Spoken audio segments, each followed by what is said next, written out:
વડોદરા શહેરમાં હાલ વિશ્વામિત્રી નદીને ઊંડી અને પહોળી કરવાની કામગીરી ચાલી રહી છે, ત્યારે મ્યુનિસિપલ કમિશનર અને અધિકારીઓ ભીમનાથ બ્રિજ પાસે નિરીક્ષણ કરવા માટે પહોંચ્યા હતા. ગયા વર્ષે ઓગસ્ટ મહિનામાં આવેલા 2 વખતના પૂરની પરિસ્થિતિ સર્જાઈ હતી, જે ફરીવાર ન સર્જાય તે માટે પાલિકા તંત્ર દ્વારા વિશ્વામિત્રી નદીનું 4 સેક્શનમાં વિભાજન કરીને નદીને પહોળી અને ઊંડી કરવાની કામગીરી સતત ચાલી રહી છે. અત્યાર સુધીમાં કુલ 19 લાખ ક્યુબિક માટી કાઢવાના લક્ષ્ય સાથે હાલ 60,000 ક્યુબિક માટી કાઢવામાં આવી છે.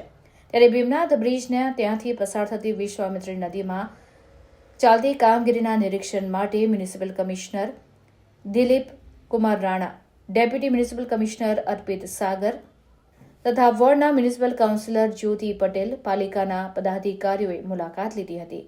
સયાજીગંજ વિસ્તારમાં ભીમનાથ બ્રિજ પાસેની વિશ્વામિત્રી નદીનું 4 સેક્શનમાં જુદી જુદી જગ્યાએ હાલ કામગીરી યુદ્ધના ધોરણે ચાલી રહી છે. આ કામગીરી આગામી 100 દિવસમાં પૂરી કરવાનું પાલિકા તંત્રનું લક્ષ્યાંક છે. ત્યારે ડિસિલ્ટિંગની કામગીરીની સતત મોનિટરિંગ વડોદરાના મ્યુનિસિપલ કમિશનર દિલીપ કુમાર રાણા દ્વારા કરવામાં આવી છે. કામગીરી દરમિયાન અવરોધ સમાન દબાણોને જરૂરિયાત મુજબ દૂર કરવામાં આવશે. આ કામગીરી આગામી 100 દિવસમાં પૂર્ણ કરવામાં આવશે, જેમાં કોઈ કસર બાકી રાખવામાં આવશે નહીં, તેમ વડોદરાના મ્યુનિસિપલ કમિશનર દિલીપ કુમાર રાણા દ્વારા જણાવવામાં આવ્યું છે.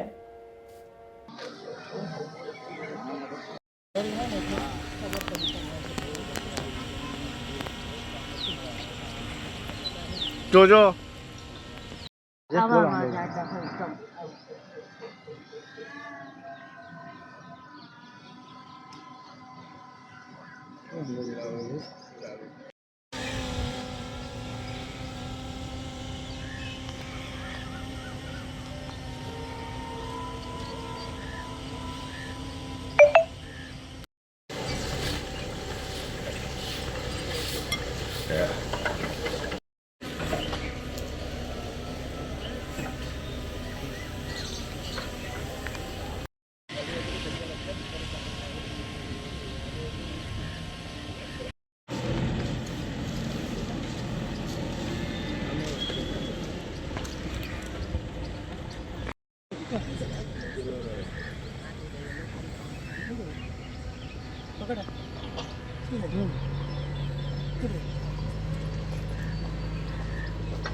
हमारा फोन नहीं ढुका जाए हमारे ओके क्या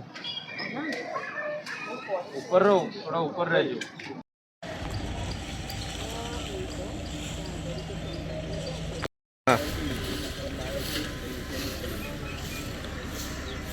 दो है ना, इसके आगे भी एक है.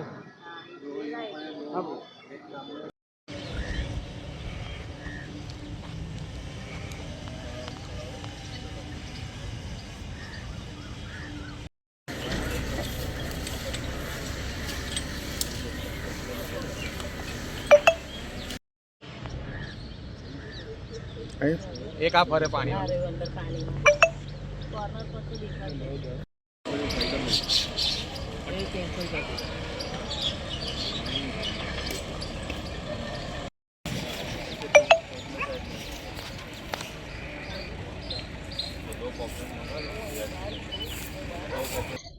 વિશ્વામિત્રી નદી જે ડિસિલ્ટિંગ કરવાનું છે તો કામ ચાલે છે. હવે એના જે રિવિલેટ્સ છે એ પણ અમે હાથ ઉપર લીધા છે. જે અમુક લોકોની રજૂઆત હતી ડેબ્રીસ પોઈન્ટ અને રિવિલેટ્સ પણ લેવાની, એ પણ અમે કામગીરી ચાલુ કરી છે.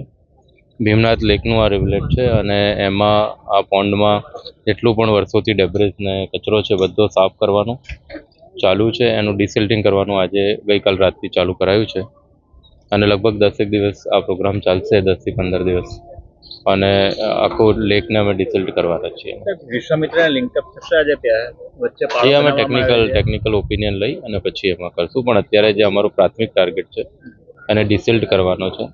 આપ જોઈ શકો છો જે વર્ષોથી પુરાણ થયું છે એ પુરાણને અમે કાઢી રહ્યા છીએ. વર્ષોથી જે થરો બાંધ્યા છે એ બધા થરો જે કચરાના પ્લાસ્ટિકના છે બધા નીકળી રહ્યા છે અને નેક્સ્ટ 10-15 ડેઝમાં એકદમ ચોખ્ખી થઈ જશે. ખરેખર અહીંયા આગળ વિશ્વામિત્રીમાં મને અત્યારે એવું લાગે છે ખરેખર અત્યારે સફાઈની કામગીરી થઈ રહી છે, કારણ કે ઘણું તમે આ જુઓ કે કચરો એટલો બધો છે. તો કમિશનર સાહેબે જે અમે રજૂઆત હતી અને એમને જે પગલાં લીધા છે ખરેખર સરાહનીય છે અને ખૂબ જ સારી રીતે ને સ્પીડમાં કામ થાય છે, કારણ કે હું દર્શનમમાં જ રહું છું એટલે મને ખબર છે કે સવારે 7 વાગે તો મશીનરી આવી જાય છે અને કામકાજ ચાલુ થઈ જાય છે.